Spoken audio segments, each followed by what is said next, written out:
Gonna get this thing tuned in. So I'm gonna watch via my phone.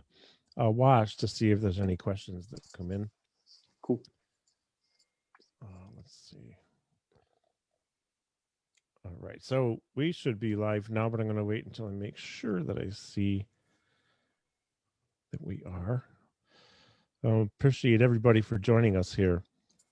I've really been looking forward to this. Yep, we are live. Okay, cool. Appreciate everybody joining us. We've had a lot of interest in people wanting to learn from you and hear what we're going to talk about, because you are amazing, my friend. You've put out so much great music, been a part of so many great projects. So I want to introduce my guest. I met him through our mutual friend, Leonardo Moon June. Got to check out Moon June Records, folks. And so years ago, Leonardo told me about this drummer who is also like, he likes to be healthy and fit. And he's my guest today, and his name is Asaf Sirkis. Thank you, sir. Thanks for joining me, man. It's a pleasure. Thank you for having me. Really good to see you. Now, where are you right now? I'm in Würzburg, Germany, right now. I kind of live between the UK and Germany. And yeah, I haven't been in the UK for some time now because of the situation. Yeah. And so I'm here, which I feel very lucky to be here. So yeah, you know, I remember one time, one of my trips to London, you were playing somewhere. I wanted to come and see you, but I couldn't do it.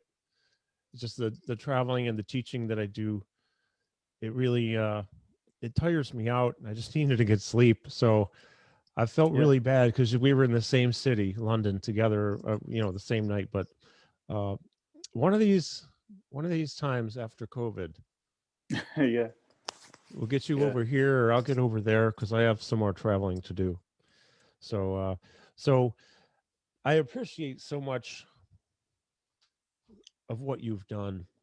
You, to me, are a real big inspiration in so many different ways. And, you know, the older I get, the more I think I'm starting to understand things just a little bit better about life in general, right? But when I listen to music at 60 almost, I listen to it differently than I did 2 years ago, 10, 5 years ago, 30, 40, 50 years ago.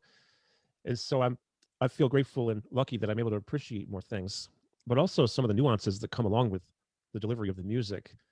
And you know, it's hard to put certain things into words, but to me, as we were talking before we went live, you're so diverse in what you do. You can go from, you know, working with Gilad to Marcus Reuter to, you know, Dave Holland, to all these situations. And I think maybe to start out, I'd be curious to know a little bit about how you got into music and drums. Who were some of your early influences? Yeah, well, I was born in Israel, 1969, and I, you know, started my you know, musical journey there. And my family, my father especially, was a really dedicated music lover. He was listening to a lot of classical music. So the whole, you know, on a weekend we would like hear a lot of classical music, Bach, and a lot of organ music. That's what I remember, which kind of stuck with me for a long time. I still kind of hear the echoes of that sound. And you know, outside, you know, Israel, huge goulash hodgepodge of so many different nations and tastes and accents and different kind of people from, you know, North Africa, Middle East, East Europe. So much different music and so many different influences, not only music but other things too. You know, cooking, you know, for instance. Yeah. you know, food is amazing in Israel because there's so much, so much mix, you know. Yeah. So I was really growing up in a very musical, but also very mixed environment, I would say.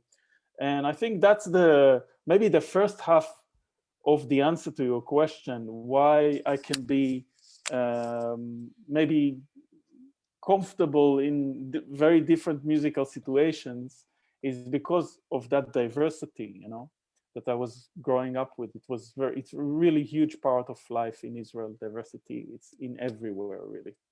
And, you know, like, you know, every little boy of, I don't know, 10, 9, or even before that, I've heard whatever my dad was listening to, and he was listening to a lot of classical music, which I really enjoyed. And also, I was really huge Beatle fan for a long time. I listened to everything they ever did. And then I got into the Police, you know, Stuart Copeland, man. I still, what a great band. Actually, yeah. You know, I was listening to Stuart Copeland the other day, and you're speaking about this, and this is really relates to what you're saying, the way you're listening to music right now, and the way you're listening to music before. And I was listening, I think it was 3 or 4 days ago, to some old Police songs from the 80s, you know, maybe some of their later albums like Synchronicity, Ghost in the Machine, and man, I just could not stop listening to Stuart Copeland. And he's such an amazing drummer, you know, so unique. And, you know, sometimes when you listen to old stuff that you were listening to when you were like in your early teens, or like old TV shows, and then you see them again when you're 50, and then you say, I'm not so sure about it. But this, man, it's like, it was unbelievable, you know, the music that they were making, the rhythms he was coming up with were so original, and his you know, embellishments, of course, and stuff like this. So I was a long time into Stuart Copeland and stuff like that. And then a massive shift happened to me quite rapidly, actually. I got into a lot of progressive rock, which was quite actually funny, you know, enough, very, very popular in Israel at the time in the 80s. This is after the big wave of the 70s kind of relaxed and died down in America and Europe. In Israel, it was kind of a latecomer thing. So, you know, it was really huge, and I enjoyed a lot of the big progressive rock bands, you know, including Robert Wyatt, Yes, Genesis, and Gentle Giant, and, you know, all the rest of it. And I really, really enjoyed listening to that for a long time. And then after that, I got into jazz, more like into jazz, but in the sense of what was popular at that time, not in the sense of, you know, listening to history and stuff like that. I started from there. Like, you know, we all start jazz from there, and then we kind of go backward. So I started to listen, and the first thing that really caught me was Alan Holdsworth. And, you're talking about my favorite musician of all time. I know, and he changed my life. You know, let's open the club, man. I'm with you there. So like, I was 14, right, and I listened to a vinyl version of Road Games. Yep. So, you know, coming from, you know, Police and Stuart Copeland, and it's Chad Wackerman plays on the drums beautifully, just beautifully, the way he presents the melodies. I love it, man. The so guy musical is just and so economic, the way he plays. Yeah, absolutely. And it was kind of, believe it or not, it was kind of I kind of listened to a lot of Stuart Copeland and I said, okay, there's something there, you know. Sometimes Chad, I think because his work with Frank Zappa, sometimes play very much reggae-oriented rhythms. Sometimes, you know, like a little bit of a flavor there. So, you know, I said, okay, yeah, Chad, you know, Police, you know, it kind of somehow, the music is very far away, yeah, but somehow he kind of, through that, I got into that, and I got hooked up like crazy. And I've been listening to Alan Holdsworth since I was 14, basically. And me too. Not since I was 14, but since I saw him the first night. Yeah, that was it. It was him, Alan, Chad, and Jimmy Johnson. Yeah, beautiful. They Wow, were opening. What an amazing band. Yeah. Yeah. So not to interrupt you, but I will for just a minute, because this story I kind of like to tell it, but I've got it down to a very short story now. So I wanted to see Chick Corea's electric band because Dave Weckl was like the new phenom on the scene, right? And I'd heard him, I had albums, I had recordings. Like, oh, I got to see him. So there's an opening band. I heard about it. I heard that Chad was with the band. Like, well, if Chad's with the band, it's got to be good. And so, I get there with a whole bunch of guitar player and drummer friends, and we're all sitting on the front row balcony of this beautiful theater. And I'm thinking, okay, well, I just hope this band is good, and let's just get through it as fast as possible so that we can get to the electric band. Out comes Chad, Alan, Jimmy. And literally, I would say within 30 seconds at the very most, I was totally hooked. I couldn't, because I'd never heard of Alan until the fall of 1986 that night. And everything changed that night. That was the single most pivotal musical evening of my life, where it changed how I think of a lot of different things. But that was it. And then they got done playing about 70-minute set, and I went out on the intermission. I'm like, guys, I gotta go home. They're like, what? No, you can't do that. You got to see the electric band. I said, I know, but I'm not in the headspace to do it. I'm not in the headspace. I don't want these sounds to leave my head. That's how beautiful Chad, Jimmy, and Alan were together. Of course, Alan had this way of surrounding himself with not only great talent, but good people. Absolutely, yeah. But I went back and I saw Chick, and I really enjoyed it.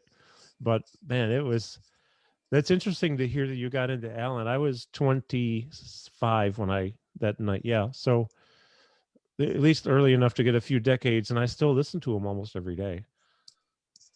Yeah. So that's cool. So I interrupted you. I'm very sorry.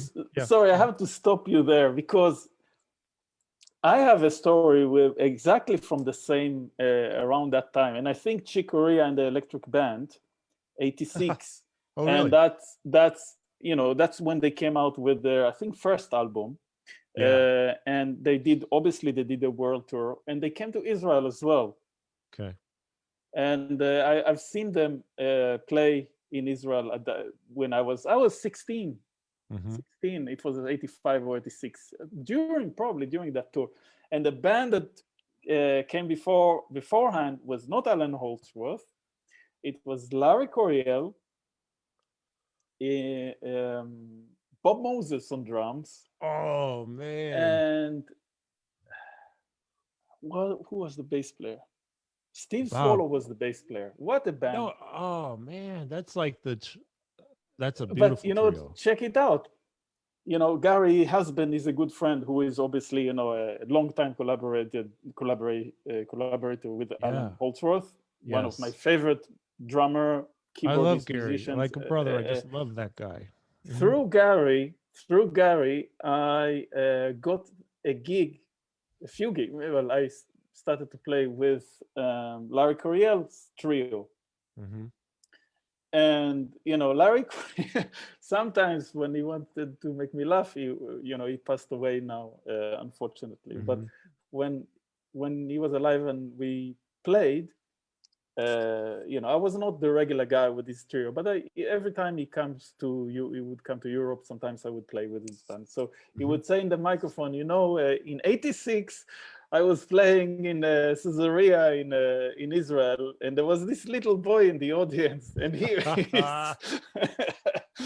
that's great. Man. It's amazing how things connect. It's it is. It is. I had seen that you worked with Larry Coryell. Unfortunately, I mean, I saw him, but only one time. A couple other times he came around, I was gigging and I just couldn't go. And at that point in time in my life, every gig was very important financially. I just couldn't let a night go. I let nights go over time for different people, or we get a sub to go see somebody, but I couldn't do it then. But the one time I saw him, it was just him. That's it, solo. It was really nice, just beautiful. Was he playing the acoustic guitar?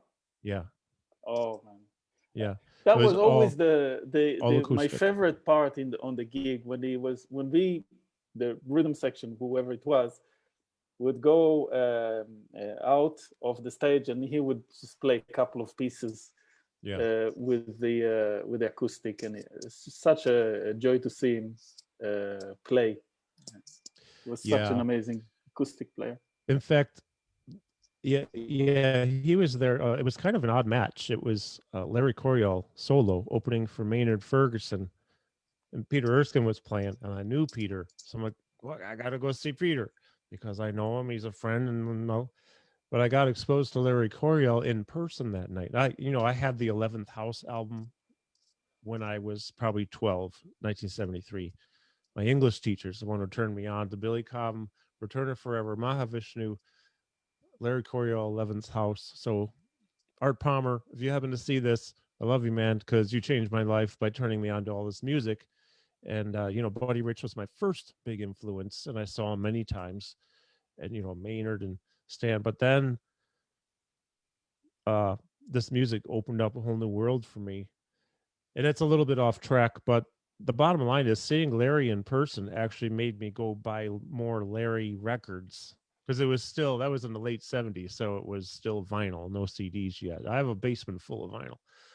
So yeah, that's cool, man. That's isn't that cool how things come around? So he remembered the little boy in the audience. Yeah. Yeah, that's great.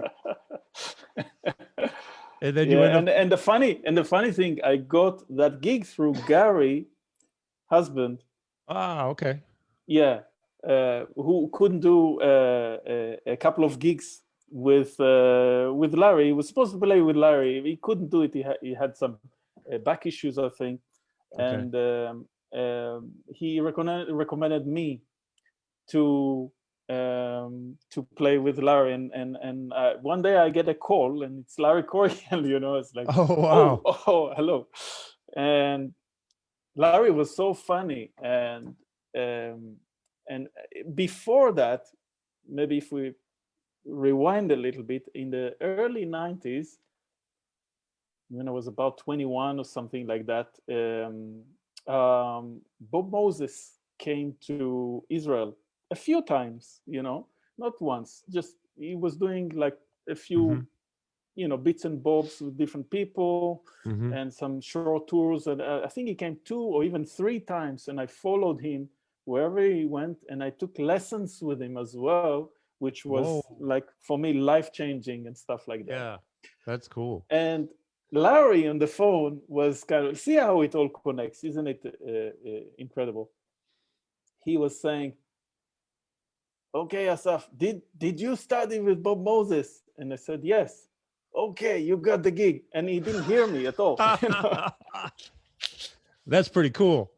Wow. Yeah. So Bob Moses' name has come up quite a few times.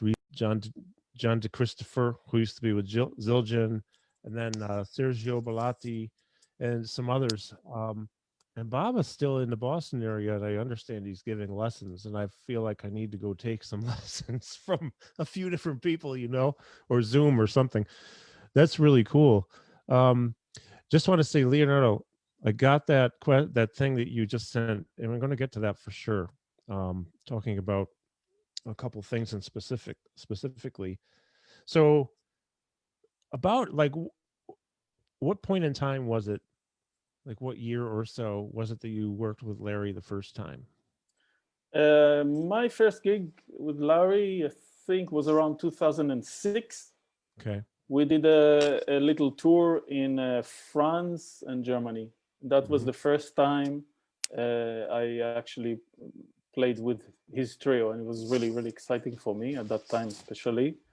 Oh, sure. Yeah, It that's was great. myself, Larry, and Mark Egan on bass. So Oh, wow, man. so it was beautiful. Mark, what a Yeah. sound, and a great person too. And so it's that's where it started. And then on and off, I would play with Larry whenever he comes to London. Sometimes we play Hmm. at Ronnie Scott's or at Pizza Express Jazz Club, or just play around Europe here and there and stuff like that. So yeah. Yeah.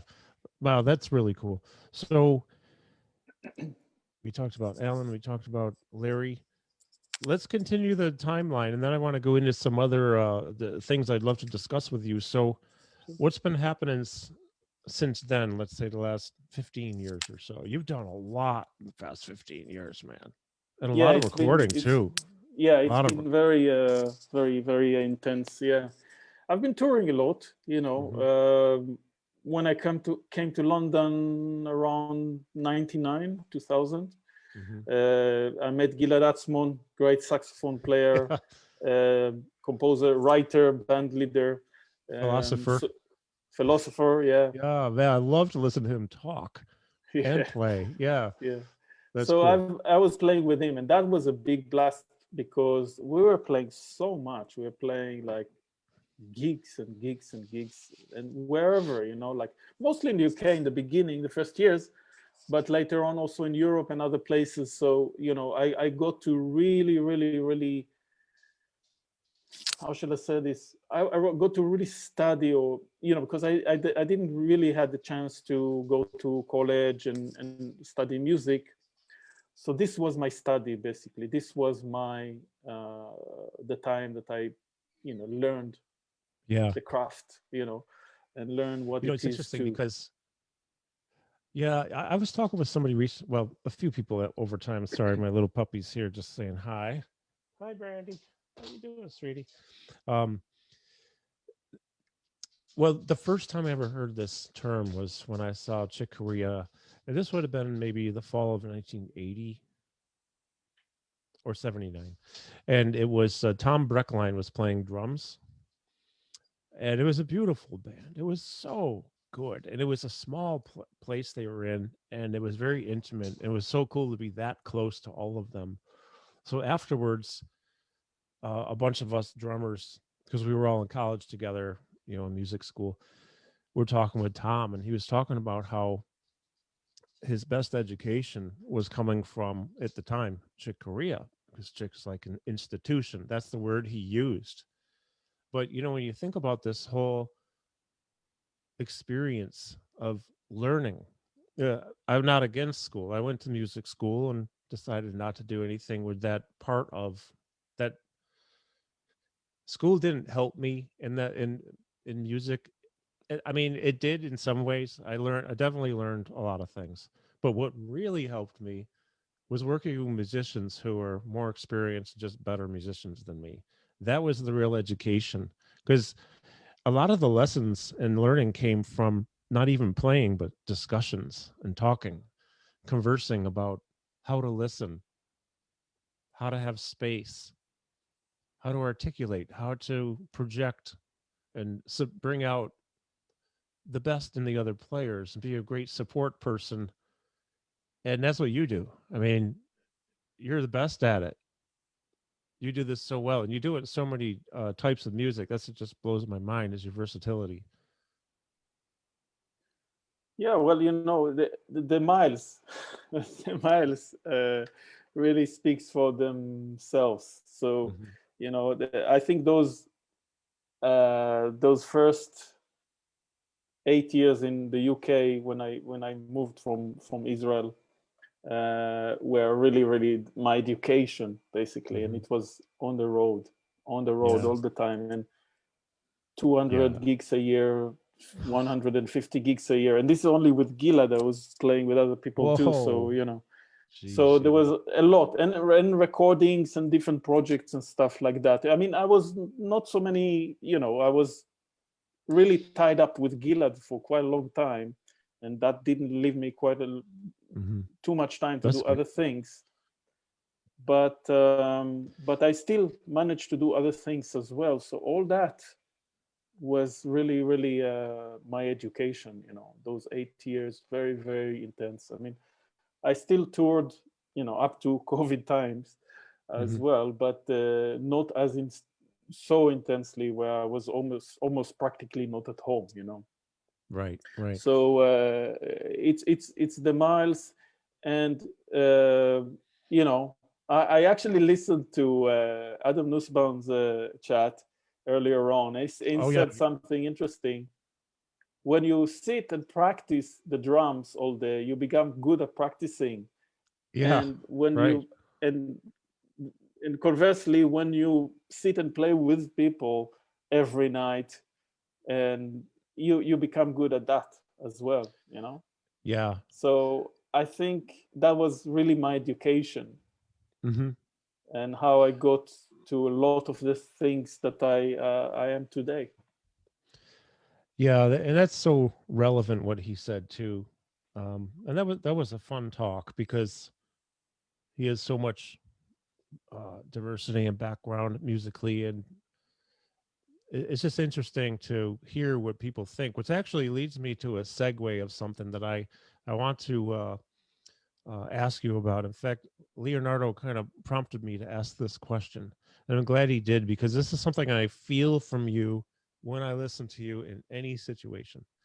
So I'm wondering if you would mind talking about, and I'll articulate this the best I can, the freedom of music and how musicians interact with their own freedom, let's say in the context of a band or a project.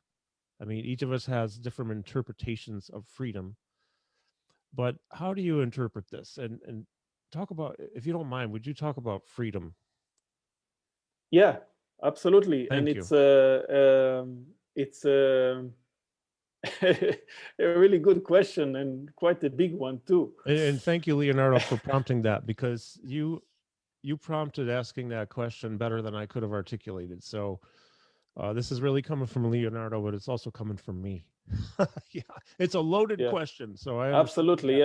Yeah. Great one. I mean, again, I cannot speak globally about, also I cannot speak for other people. I can only speak for myself. Sure. Because it's such a big topic, you cannot really make a generalization.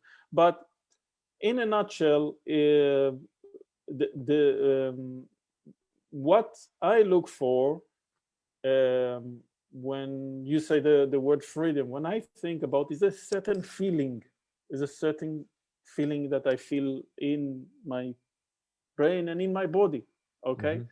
And it's the feeling that I am accepted for who I am, and the people in musical context, the people who are playing with me like what I suggest as musical contribution to the music that we are playing, whatever it will be. And in a nutshell, I think for me that's what it is. There's a lot to it as well. I mean, it's good that Leonardo came up with this question, because his approach to making and producing music is absolutely that. He wants to people to sit together and just be themselves. Just be themselves, and like there's nothing before and there's nothing after. Just right now, just be yourself, and just feel accepted that for what you are. And I think Leonardo is one of the artists, I would say, of doing that. Just being able to gather people from seemingly very, very unrelated genres of music, or maybe places in the world, or instruments, or whatever it's going to be.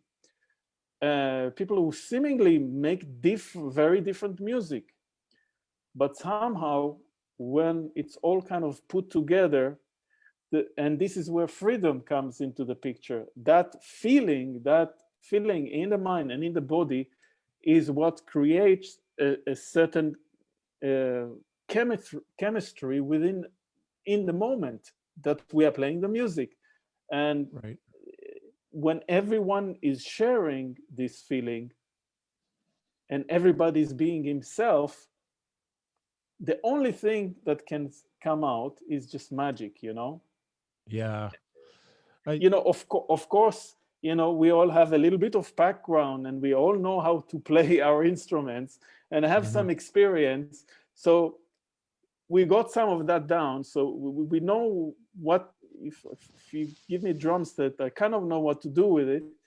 And, if you give Dwiki Damawan a piano, he knows what to do with that. So that part is taken care of. So the next part is to, just to go beyond that and to create a certain atmosphere, a certain feeling, a certain approach, so that it really doesn't matter whether we're playing free jazz or we are playing written tunes, or the bass player didn't show up, or there wasn't supposed to be a bass player and he showed up. Like in the case of the one of the albums that we did with Marcus Reuter and Mark Wingfield and myself, it was meant to be a trio album, which we did anyway. But Yaron Stavi, the bass player, happened to be there just came the day before, and it just came to hang. And the hang, that's the word we use. But in relationship to what you are asking, it's more than a hang. It's just feeling okay. I can just come in and I can just play, and he did, and and what came out, I'm very happy with, and really it's because of that atmosphere and that being in a moment and being feeling that you are seen and you people like what you play, and other than that, it's just the settings. Like Leonardo always books this specific studio near Barcelona, and is called La Casa Morada. And really, just being there is by itself is just almost like going on holiday or something. So, it just gives you a feeling, and everybody lives there. The musicians are live there, and we all hang and eat great food between takes and between after sessions and stuff like that. So when freedom is there, it's just you can't go wrong. you know there is also, in the case of Leonardo, for instance, there is also a very there's we all have kind of a history. So for me, I really grew up with progressive rock, and I know that Leonardo also grew up with, that's one of the things that he was listening to when he was growing up. And the same with with other people as well, like like Yaron Stavi and Marcus Reuter is a big prog rock guy, basically. So so we have that in common. We have the history and the music we listen to there as well. So it's just a good combination where freedom is, where things are allowed. And I think allow is a good word. When you create a situation where you allow stuff, then everything you have inside you can come out, and and can kind of mix together with everybody else and make some magic together. Yeah. I eloquently put the way you just said that too, all of that. And with the some other hand thing gestures. no, that's totally cool, man. I do it too. And I apologize, people, for tissue. I'm doing really well. I feel great. COVID was not a good thing. Having it was tough, but I still have, my nose is a little runny sometimes, so I apologize. Well, I'm glad you're feeling better. Thank you. Yeah, it was rough. But so another topic that seems to come up lately in these discussions, it has to do with being in the present, in the moment. And like the only way you're going to get that freedom is if you're here right now. You can't be thinking about your taxes or your plane tickets, or how am I going to you can't be thinking about problems. I mean, maybe you might wander for a second, but getting into the moment, it seems like that is where the true freedom will be and expression will come. You'll get the most that way. Mhm. Because if you're not there right then, you're not interacting the same way with the other players. And you all want to be in the moment together because, like you say, that's the magic.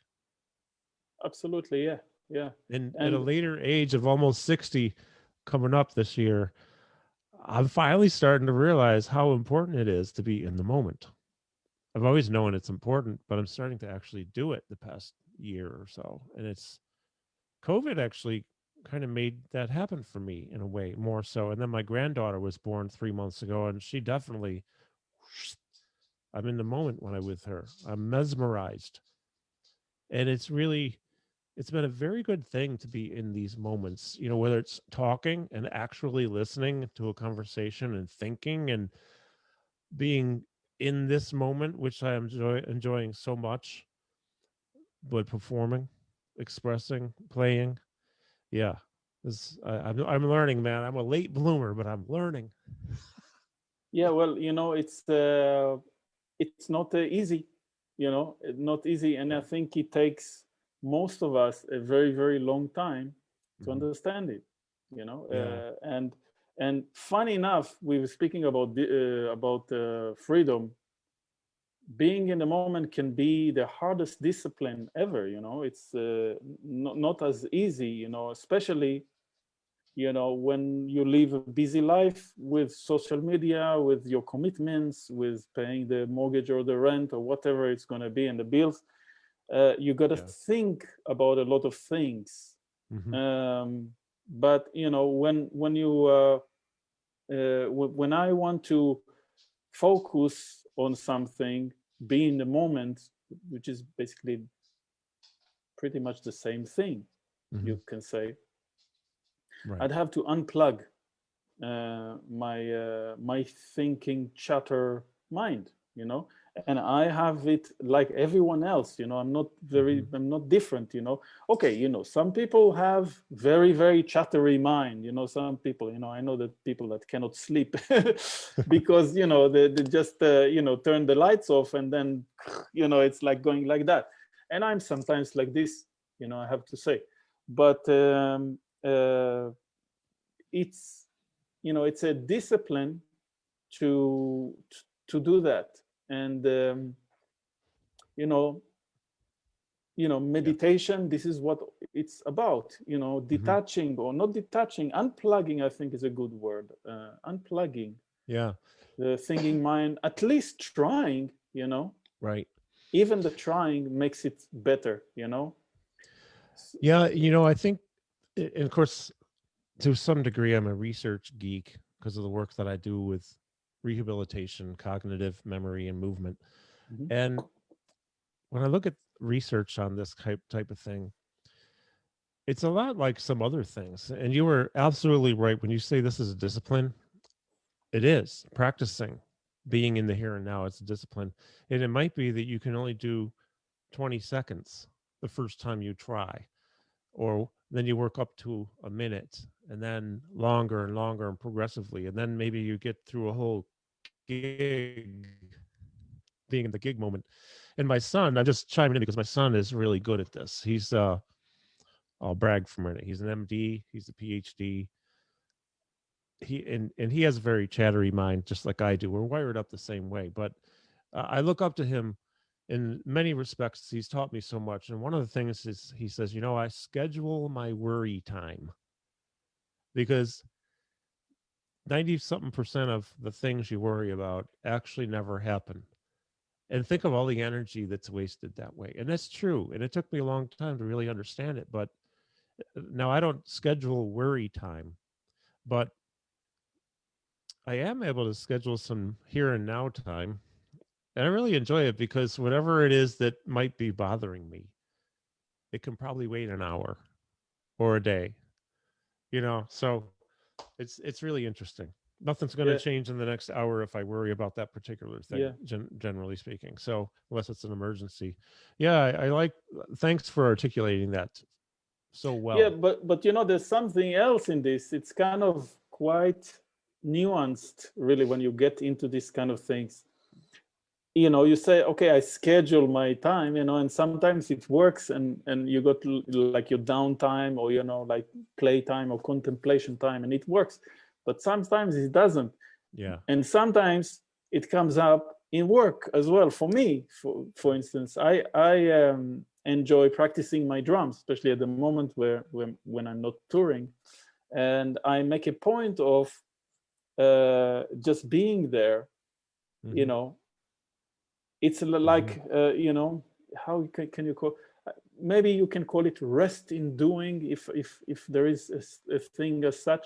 So it's like when I try to play the drums, I try to make it so that I'm engaged enough to a degree that my mind cannot come in, because if it does, then I'll have to kind of start all over again, and it will just not work. Yeah. You know, so just increasing that level of engagement gets me to the point where, okay, I have to do this right now, and then I do that. So yeah, obviously not all the time, but that's where I'm trying to go with that activity. So for me, it can come also from activity, maybe not from being busy, but from a certain activity as well, not necessarily downtime or rest. You know, yeah, true. it's like it doesn't really have an address, and Right. it doesn't have. Yeah, that's it true. does, you can't, you can't do a Zoom meeting with it. You know, it comes when it comes. Yeah. But you can also invite it. Well, you know, there's the old cliche thing that it's not what you're dealt, it's how you deal with it. But it's cliche, but it's actually true. So if you deal to yourself, if you deal yourself a thought that's, let's say, less than optimal to think about, the cool thing is, and you know, this is another thing that's kind of cliche, but it's true that if we really, really work hard at this, a lot of times we can choose the thoughts. We can decide what to think about. Now, I am the first person to say that that's so much easier said than it is done. But as I get older, I'm realizing that it's actually very true a lot of the times, you know. So I know so many people who live a life that they're struggling with some type of problem. You know, maybe it's they have Parkinson's or they have some other issue, and they're choosing a lot of times to just battle against this disease, and they're actually an inspiration because I don't have that disease, so why would I even be going down the pathway of negative thought patterns?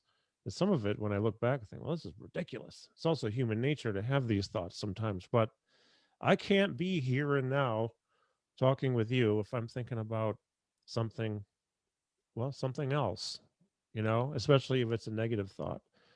So having the power of free will is a real advantage to be able to choose what you think about.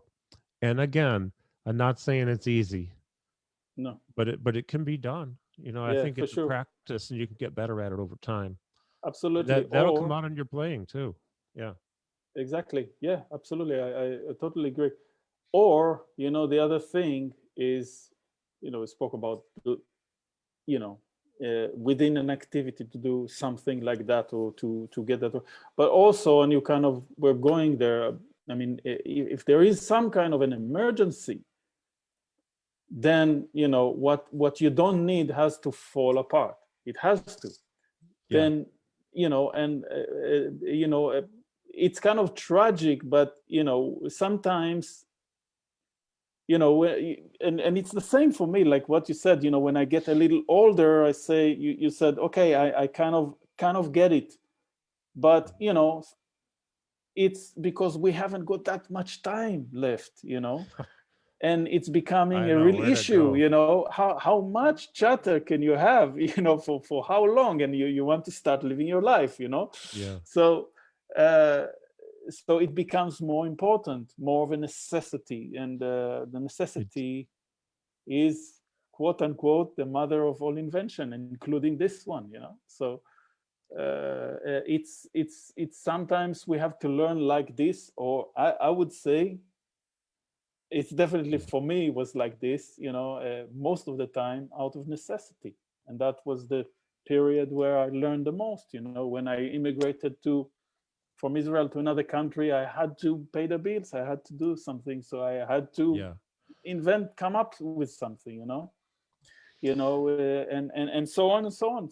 So like this, we are learning. And I think once something like that happens, the thinking mind kind of has to kind of fall apart, because we have to concentrate, we Hmm. have to focus. And that's when it happens, I think. But if you had that experience, and everybody has an experience like that, I had an Hmm. experience like that, and I'm sure you did, and Sure. your closest people as well, and then you remember, that was a good time because so and so happened, I learned this or that, and stuff like that. So I try to cherish those moments and say, okay, what really happened there is I had to, I had to be in the moment. I had to, if Yeah. I Yeah. played for my first gig with Larry Coryell, I just had to be there because it was important for me to just be there, so and Absolutely, man. I get it. many Yeah. other things like that.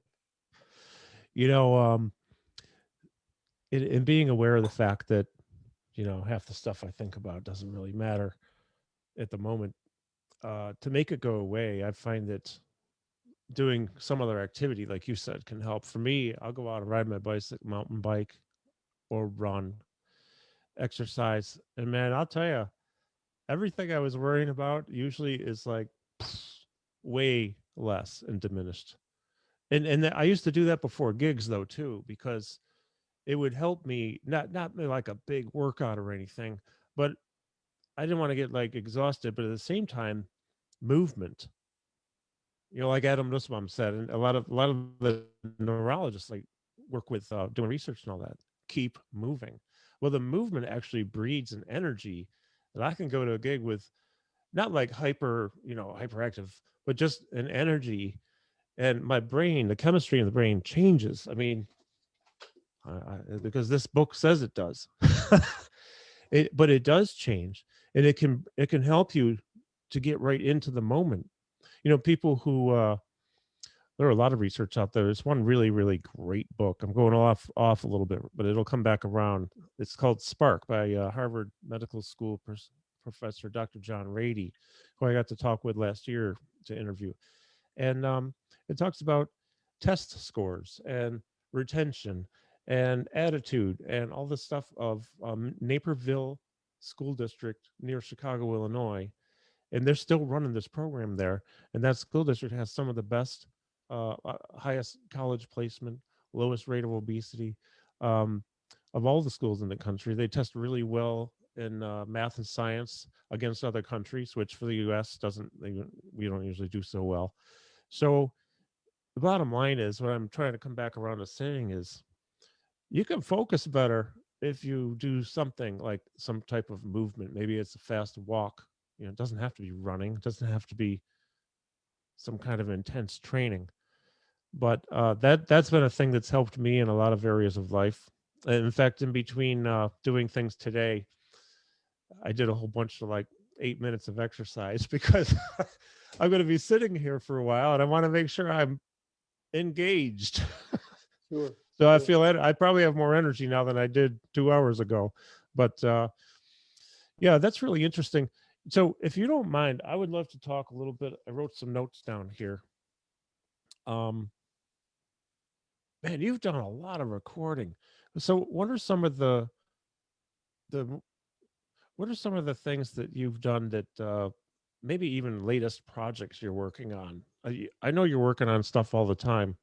What's going on right now? And I also want to get into talking about some of the equipment you use, especially your cymbals, because you Hmm. have like the best. And I've never met you in person, never seen you live, but those cymbals, Istanbul, I believe. Istanbul Agop, yes, yeah. Yeah, I have had some Istanbuls myself, and man, they're so wonderful to control. They're a beautiful symbol. But let's talk first about projects. what's been going on lately? What are you working on? What's coming up in the future? Well, maybe the main thing I'm working right now is finishing up an album, a trio album I made, which is going to come out on Moonjune Records, of course. Yes.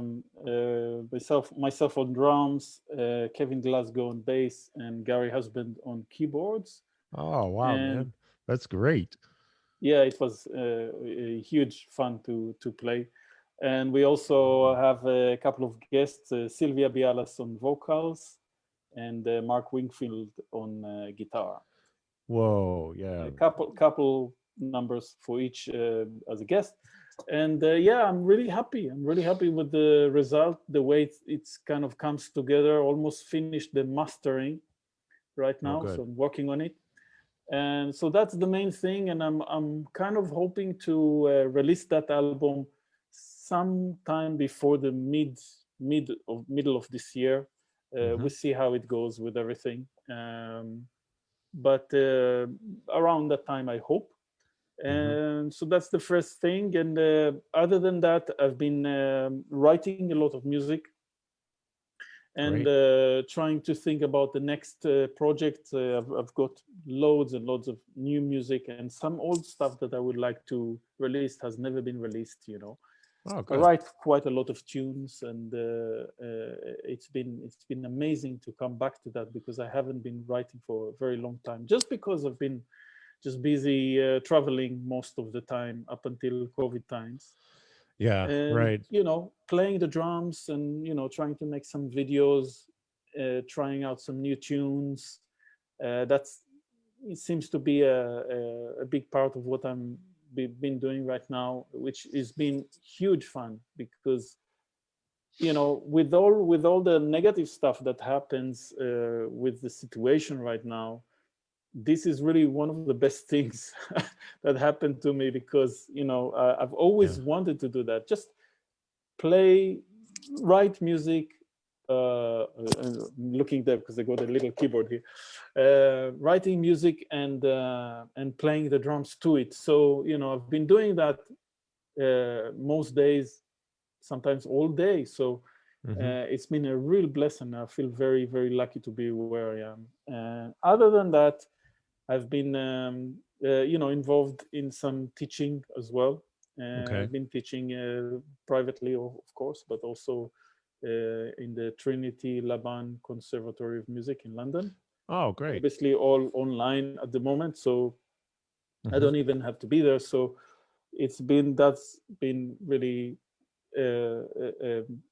work in progress and learning experience for me for the last 4 years, I would say.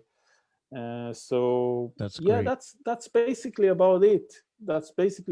And just trying, like Leonardo say, you know, I'm someone who likes to keep fit, so I'm trying to keep fit and try to get a good diet in me, and, you know, and all the rest of it. So yeah, that's basically it, if I'm not probably forgetting a few things, but that's basically what I'm doing at the moment. So do you have a recording set up at your house? Not really. Unfortunately, I don't really have much gear, but here in Würzburg in Germany, I have a little studio where I can go and play the drums. And I have a couple of cameras, which the sound is okay. You know, it's not like studio quality, but it's all right. So, you know, I've been making some videos, and also not only drums. You know, earlier on when the lockdown started around March, April, I did this other thing which I'm very much interested in and been studying for a long time, which is called konakol, which is the South Indian vocal percussion art of rhythmic recitation. So I've been learning that for a long time, and I've been running a YouTube series, all for free, about the basics of konakol and how you can translate that to Western rhythm and stuff like that. But also I've been making some interviews with some of the masters of sort of like what you're doing here, but me, the interviewer, interviewing some of the masters of this art form. I've seen some of those too. I Oh, like cool. really nice. Cool. Yeah, Yeah. really So I've nice. been doing that. That was like, yeah, March, April, May, up to the summer. I was doing that. Yeah. Excuse me. Oh, that's cool. Well, let's talk. I'm just curious to know. Tell me about these symbols because that's one of the things that drew me into when I listened to you play for the very first time, the very first few notes. Said, okay, wait a minute, this guy, he's got the symbols. And how, this question might seem kind of ridiculous to some people, but I don't think it's irrelevant at all. I'm just curious when you're looking for a symbol, which, by the way, I'm sure you've been in this situation. You go in and there's like 20 symbols, 50 symbols. Do you ever get more confused the more you try? Because it's like, oh, but I do. It's eventually, like, horrible. oh, and then the guy's bringing up, no, try this one. No, no, just give me like three, because that's hard enough. But of course, you really want to find the one. Yeah. But there's so many. And do you have a particular, like, what is it about a symbol? What are you looking for in a symbol? Well, to be honest, I can't really say, like, intellectually explain to you what I'm looking in a symbol. I I just understand that like, too. I just like It's its more of a sound, feeling. It's It's a a feeling. feeling. Sound is feeling. So, Yeah. it's like, in my case, I've been very, very lucky to be an endorser of Istanbul Agop symbols. Mm-hmm. Fantastic symbols, and that great people as well. Such a nice bunch of people. Mm-hmm. And also in my travels, sometimes I would go to Turkey and or Istanbul. I mean, their factory is not in Istanbul, but it's just nearby. And so in my travels, if I would come nearby, I would always stop by at the factory. And Mm-hmm. again, the people there are extremely nice, and they will just put me in a room with not 20 symbols, but like 2,000 symbols. Oh my And I God. would completely get wound up with sounds. And of course, after, how it is after 45 minutes of just Oh yeah. trying out, you're not sure. You're You completely forgot your confused. name. You forgot. Just It's give me like. all of them. Give me all the symbols. But Yeah. my approach to this, I don't really come with any expectations. Sometimes Mm-hmm. I do, but it never really works, because you see, Istanbul Agop symbols, that specific company, and many other companies in Istanbul, and there are a few, Mm-hmm. everything is hand hammered. Yeah. It's a lot of Yeah. hand work. So even if you saw in a shop a certain model of a symbol, a certain size and a model, you go to the factory and you say, can I have that 22-inch, this and all that? They bring you, Yeah. and it sounds nothing like the symbol you've heard from a friend drummer or in a shop. So I just learned not to have any expectations. And again, the people there are extremely nice, and they just bring stuff.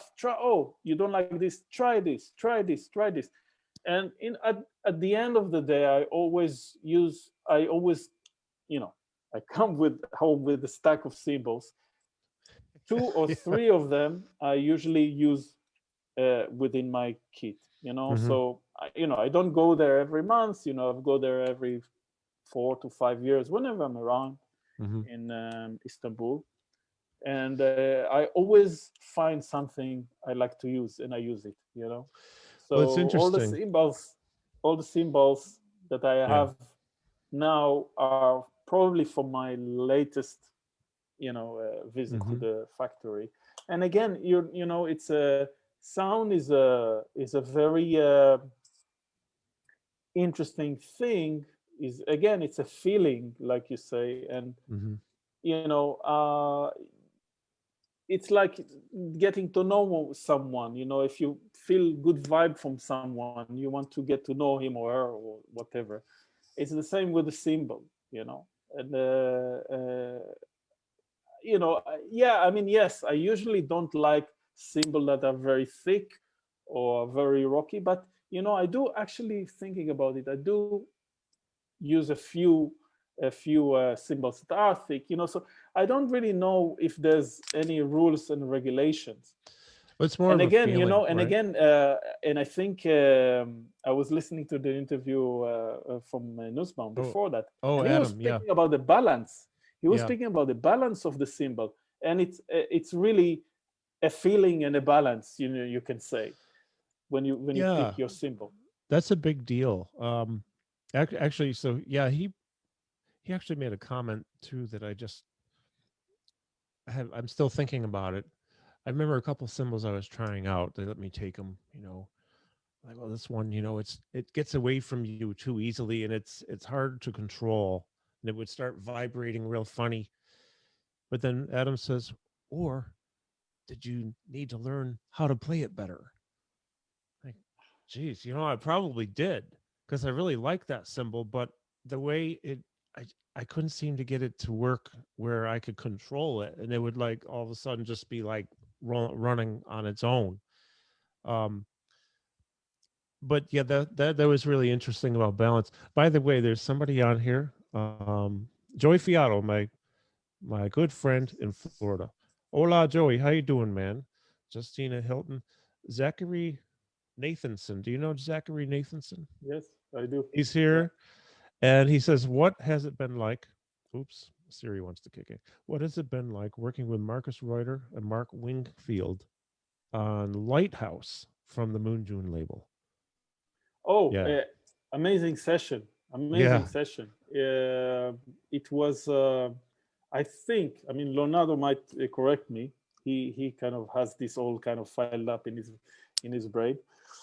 But I think this was the first session that we did in the La Casa Morada residency at that Oh, okay. time, which I Mm-hmm. think was the first session. I can't remember if it was or not, but I think it was the first session.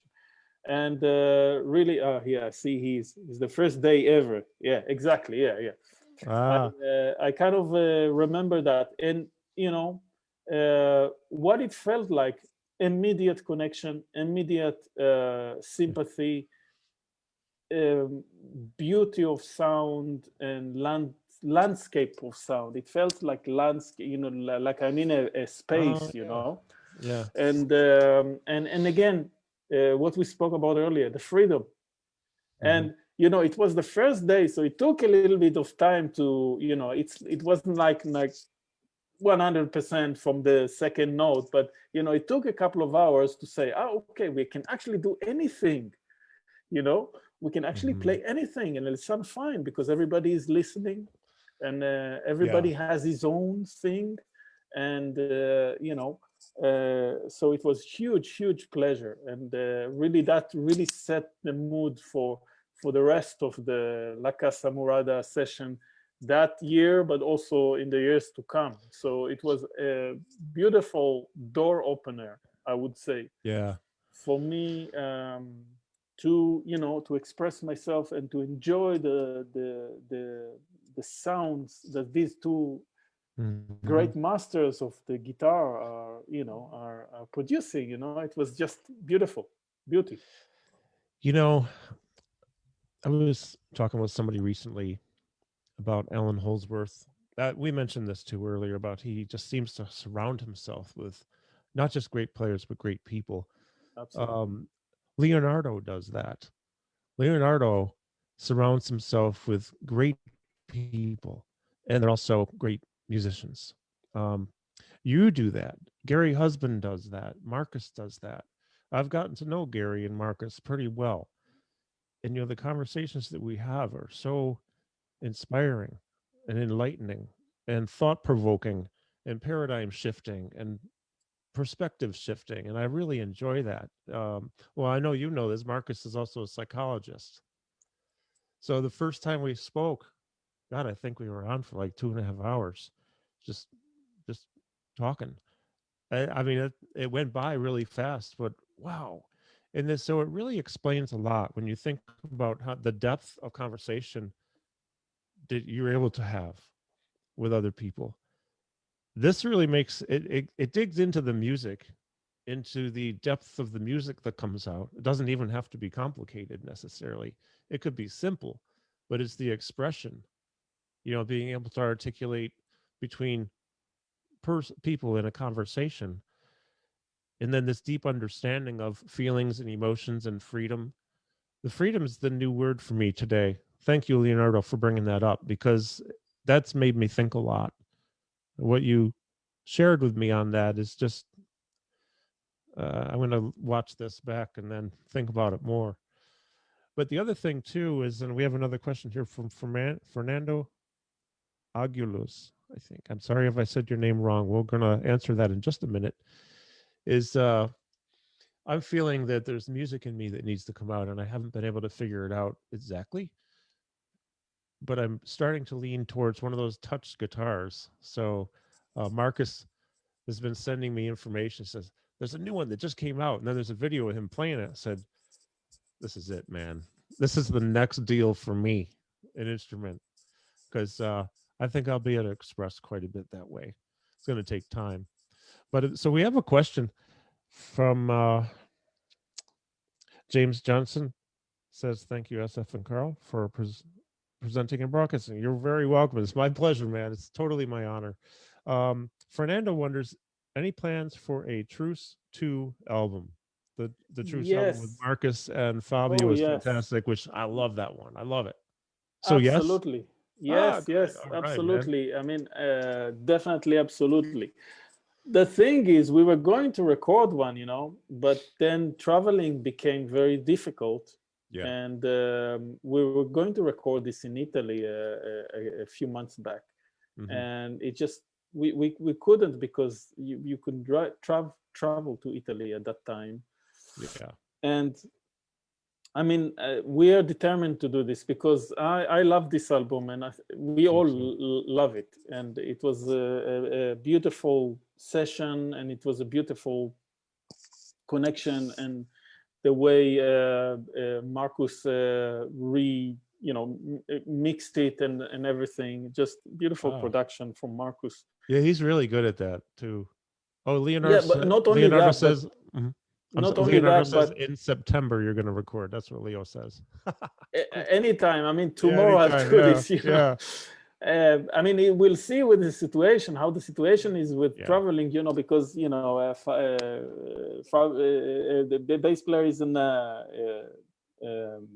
Italy. Me and Marcus in Germany right now. I might have to go back to the UK in a month's time or so. So. Mm-hmm. We'll have to see with the travel, but we're all quite determined to do this. So it's just a matter of time. I hope, if everything goes well, we'll be seeing each other sometime soon, maybe in the next few months. Who knows? Let's keep our fingers crossed. Yeah, exactly. See, I'm happy to hear about this. Leonardo also says you can't record it without him. He has to be there. Hey, I think I need to be there too, man. Yeah, that's great, man. I'm looking forward to that. So, well, we talked about symbols. We talked about early influences. Another thing, well, a lot of it just kind of goes in together. I mean, we can itemize and bullet point different things, but everything ties in together, being dynamic, being fluid. When I watch you play, I see fluidity, which totally makes sense. It'd be really probably hard to play the way you do if you don't have fluidity and flow. Musicality, freedom. I'm going to start thinking about freedom again. I already said that. So I'm really sorry. Just no problem. I'm fine though. I mean, I'm over the most of it, and it's just some symptoms that are lingering slightly, but I actually started exercising this week, which felt really good. So I'm going off on a tangent, but so I still have like no sense of smell, right? So that's real. But I did not lose my appetite. And unfortunately, I put on a little bit, not a lot, but I had to start exercising because, first of all, I don't want to get to where I used to be, because I used to be pretty big.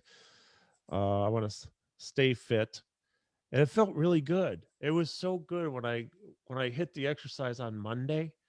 Actually, I was able to listen to music better, and I love that. We already talked about that too, but it just felt really good. So that was a Carl tangent. Um, if anyone else has questions, we have about 20 minutes before we're going to sign off. If you have any other questions, just type them in the chat box, or there's more people on Facebook watching. So Facebook, you can just type them in there in the comments, and I've got the stream going here so I can see. If anyone wants to buy your music, where's the best place for them to go? Well, the best place would be probably bandcamp.com. Great. Either on my own Bandcamp or on Moonjune Records Bandcamp. Yep. They have almost everything, I think, that I released. But in my I have also the same stuff on my page, Bandcamp page. Okay. So yeah. How about lessons? If anybody wants lessons, do you give lessons?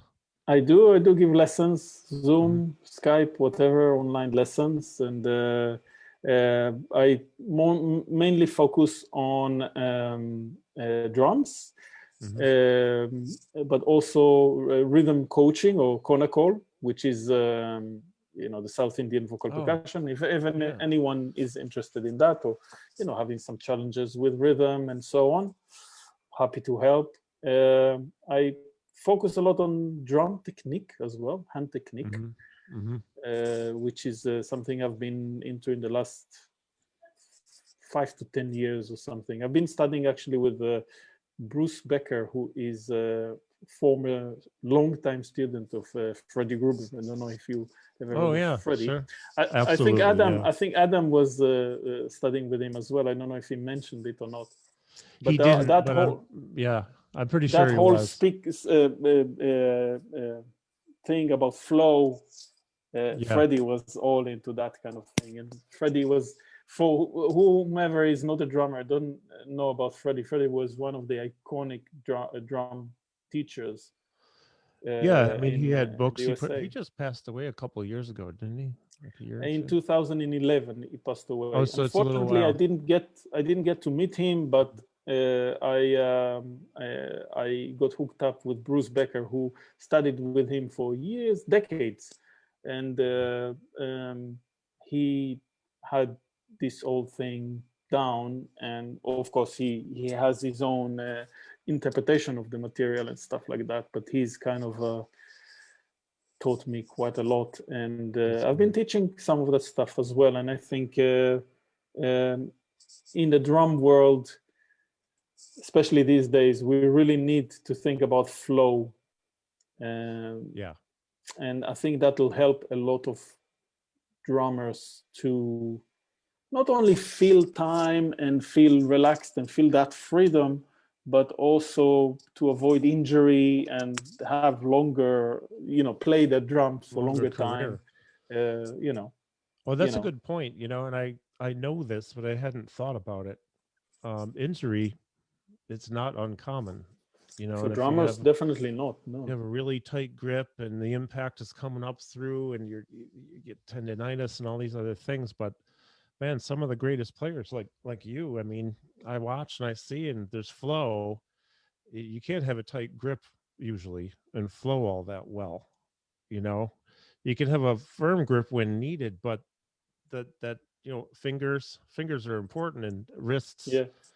But that you have a great way also of bringing out the best in the other players around you, and I think that's, for me, it's one of the hallmarks of a great drummer, is to play for the situation, play for the song, play for the feeling of the song, and if everyone is dialed in on that same goal, and not even necessarily intentionally, but I think it's more so what they're not trying to do, which is be the center of attention. You're not looking to be the only one that people are watching. You want people to get an experience of a statement from a group that's delivered, so you become part of this dialogue.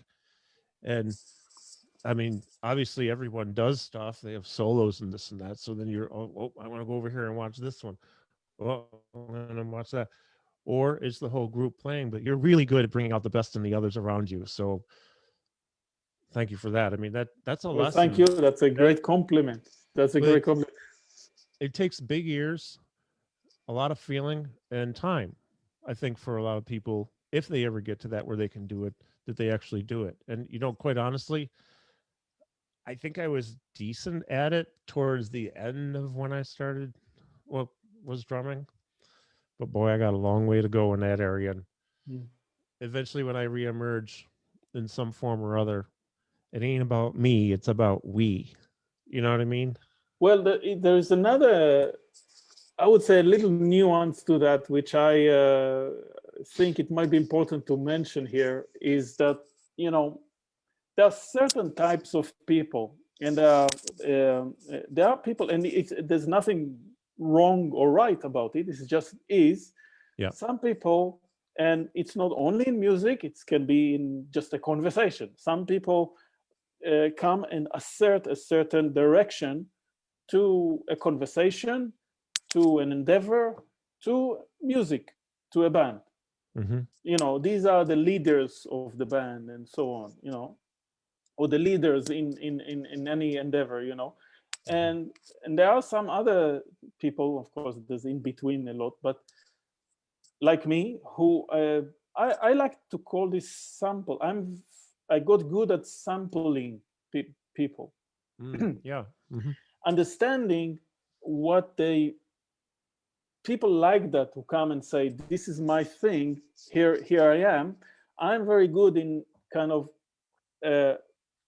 trying to see this for what it is and trying to reflect that. So, it's a reflecting kind of motion, basically.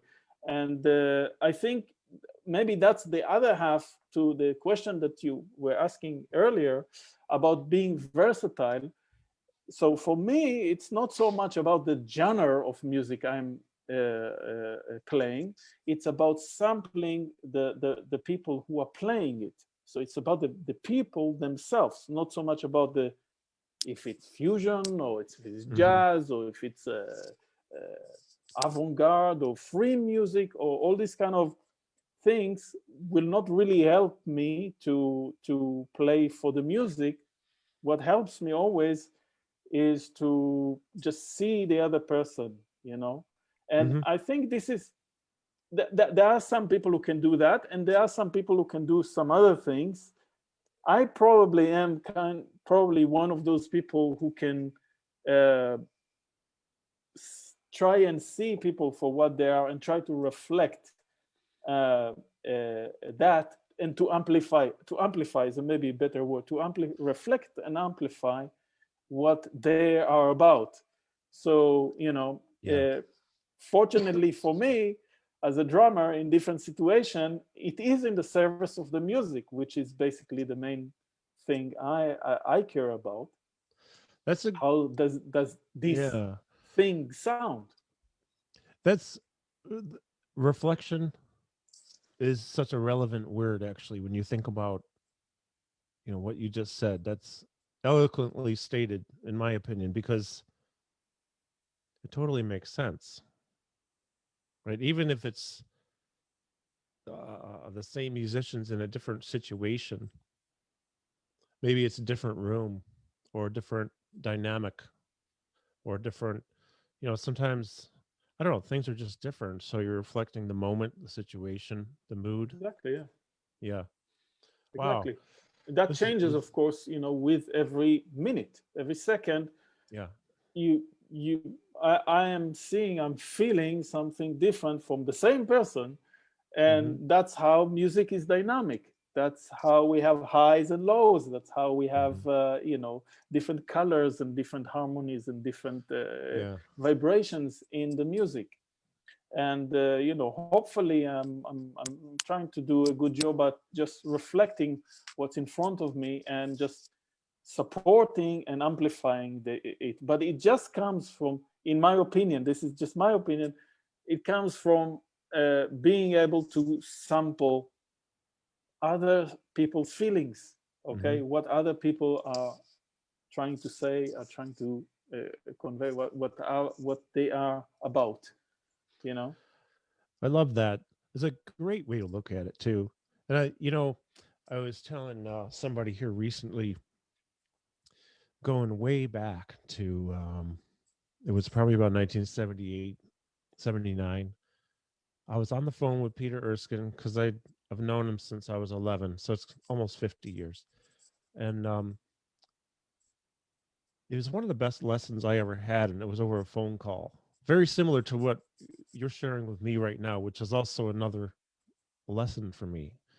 Is he was talking about a very similar topic and the importance of space in music and not filling up every space with a bunch of notes. It didn't really make a lot of sense at the time, though, because I was like 17 or something, and it's just I sort of understood, but I didn't really understand. And even now, I'm still gaining a better understanding of this. So, we were talking with Adam about it earlier. It's like this is a constant journey. I'll go back sometimes. I think I wrote a book last year about Parkinson's disease management. I don't even think I know anything about how to help people sometimes, even though I know a lot about how to help people with this. It's because I'm always wanting to improve, evolve, move forward, get better, be able to support them and helping them move, just as you're supporting those around you in a musical situation. But it's a constant journey, isn't it? It's a process of Absolutely. always evolving. And actually, to me, that's also, in my humble opinion, that's the sign of a great it can be the sign anyways of a great musician who's really, really understands all these different things that a lot of people don't think about, and you don't get it in your average lesson book. Nothing wrong with the books. You may not get this in a book.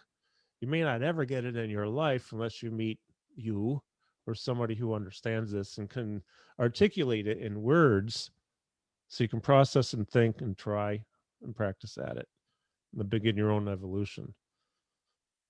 Yeah. Really good information, man. Thank you. Well, space, by the way, the way I feel this, topic is, in space we have more information than we have in the notes that we play. Mm-hmm. So, for instance, it's very difficult to do mentally, but if you just stop playing for a while, if you're playing with someone and you just stop playing for a while, you will hear every insecurity, every nuance of everybody else. You will hear it and you're not doing anything. You're just listening. Mm-hmm. So that space really tells you everything you need to know. So that space tells you what are the energy level, how is everyone else is feeling, what is the next note I should be playing, Right. It really has all the information there inside in the space. But for a lot of people who play many notes, it's difficult to do. So you'll have, so when I play music, sometimes I like the opportunity to look for the silence. I like to look for the cracks, the cracks in between the notes, the cracks. Yeah. And just open them up, and it's through the cracks you really see everything you need to know. It's not in the notes, it's in the silence between them. Yeah. Maybe it's a little cliche to say that, but it's a real thing for me when it comes to playing, and especially to improvising with other people. The silence is a key. If you don't know what to do next, just shut up and and it will give you exactly what I'm telling this to me, not to you, don't worry. But no, Miles Davis used to say that. Miles used to say that if you don't know what to play, stop. You don't have to play every bar in your solo. Yeah, but the main thing is, maybe the next sentence is, the silence will tell you exactly what you need to do, or if you don't need to do it, Yeah. So then that dials back around now to you can't do any of this if you're not present in the moment. You just can't do it. You can't be thinking Yeah. about your taxes or the new muffler you need on your car or the flat tire on your bicycle. You can't. I mean, maybe you can partially be there, but it won't be the same experience. So that in the moment thing keeps coming back around to that. That's what really allows to get deep, to reflect, to be free, and to express. And there's more. I'm just saying what's a stream of consciousness for me right now because you're making me think a lot, and I really like that. Thank you. It's really good. It's just I've learned so much talking with you today. This perspective. I think I might need lessons with you. Because I've got to start playing again. I got to start doing it soon. Yeah. Yeah. Well, I hate to go. I need to go soon. I have a dog here who needs a little bit of attention and maintenance. Sorry. No problem. Yeah. But I think we should do this again. We should do this again here down the road. Not too long though. To do it sooner than later. And maybe we can strategize a little bit of what a subject matter we want to talk about to a degree. Also, like the improvisation of discussion can be cool too. Absolutely. I really appreciate this, Asaf. Thank you very, very much for taking the time. It's a pleasure. Thank you, Carl. I really love what you're doing, your thought process. Somebody here made a comment. I just want to read it to you. So I can find it here. Egam Hamza. Agam Hamza, yes, yeah. Egam Hamza, my favorite drummer in the 21st century. He's talking about you. A drummer, master, and a beautiful person. And I knew that anyways because I don't know, you pick up on the energy a lot of times through music, or Leonardo said you're great. So I know you are because Leo hangs out with people who are beautiful people. So, to get to know you, it's really a pleasure for me. It's an honor. Thank you. Thank you. Thank you, Carl.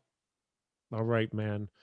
Well, listen, folks. So we'll do another one in a few weeks because I think we just barely scratched the surface of some things we can talk about. This could be an ongoing dialogue of sorts, right? Absolutely, yeah. I'm up for that. Definitely. Well, I want to thank everybody who's watching. We have quite a few people on Facebook. This is nice. And some people here on Zoom. Phil Webster, thank you. Leonardo, we love you.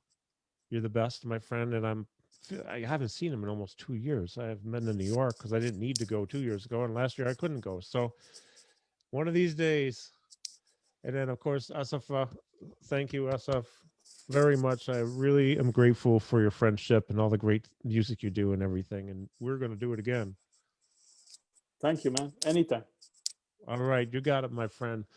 Take care. Everyone have a great day, a great weekend. It's Friday. That's right. We'll see you soon, brother. See you, man. All right. Take care now. Bye-bye. Bye-bye. Bye-bye.